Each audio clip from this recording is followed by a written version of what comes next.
មកឆ្លើយខមមិនបងស្រីម្នាក់គាត់និយាយថាកូនរបស់គាត់ញ៉ាំទឹកដោះគោស្រស់ជារៀងរាល់ថ្ងៃមួយថ្ងៃមួយកែវហើយចង់បន្ថែមជាមួយនឹងនំទឹកដោះគោអាប់រ៉ាទីមៀលនេះទៀតតើអាចលើសកម្រិតកាល់ស្យូមអត់មុននឹងឆ្លើយខ្ញុំចង់ឲ្យបងដឹងពីកម្រិតកាល់ស្យូមសម្រាប់ក្មេងជាប្រចាំថ្ងៃសិន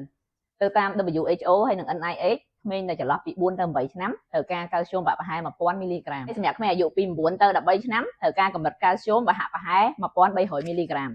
អញ្ចឹងបើសិនជាកូនបងញ៉ាំទឹកដោះគោមួយកែវហាក់ប្រហែលជា250ទៅ300មីលីក្រាមនៃកាល់ស្យូមនៅក្នុងទឹកដោះគោហ្នឹងណាបូកជាមួយនឹងអាប់រ៉ាទីមៀល150មីលីក្រាមទៀតអញ្ចឹងសរុបមកប្រហែលជាខ្ទង់450មីលីក្រាមអញ្ចឹង450មីលីក្រាមបូកជាមួយនឹងអាហារថាប្រចាំថ្ងៃអីទៀតថែមទៀតចុះក៏នៅតែមិនទៅដល់គៀកជាមួយនឹងកម្រិតខ្ពស់បំផុតដែលតម្រូវការប្រចាំថ្ងៃរបស់ក្មេងទេអញ្ចឹងគាត់អាចញ៉ាំនៅទឹកដោះគោអាប់រ៉ាទីមៀលនេះជាអាហារសម្រន់អាប់រ៉ាទីមៀលនេះគឺជាប្រភពនៃប្រូតេអ៊ីនដែលជួយទៅដល់ការលូតលាស់រាងកាយរបស់ក្មេងៗពីព្រោះមានវីតាមីន A វីតាមីន B វីតាមីន C វីតាមីន D អញ្ចឹងទៅហើយនៅក្នុងនេះអាប់រ៉ាទីមៀលក៏ស័ក្តិសមសម្រាប់ក្មេងៗដោយសារអីដោយសារតែគេមាន3រសជាតិរសជាតិ strawberry រសជាតិដោះគោជាមួយនឹងរសជាតិសូកូឡាអញ្ចឹងកូនរបស់យើងចូលចិត្តរសជាតិមួយណាក៏ត្រូវសម្រាប់ក្មេងៗដែរដូច្នេះម៉ាក់ប៉ាទាំងអស់គ្នាអាចធ្វើការជ្រើសរើសជាមួយនឹងអាប់រ៉ាទីមៀលឲ្យកូនៗរបស់យើងទៅសាលាសម្រាប់ជាអាហារសម្រន់បាន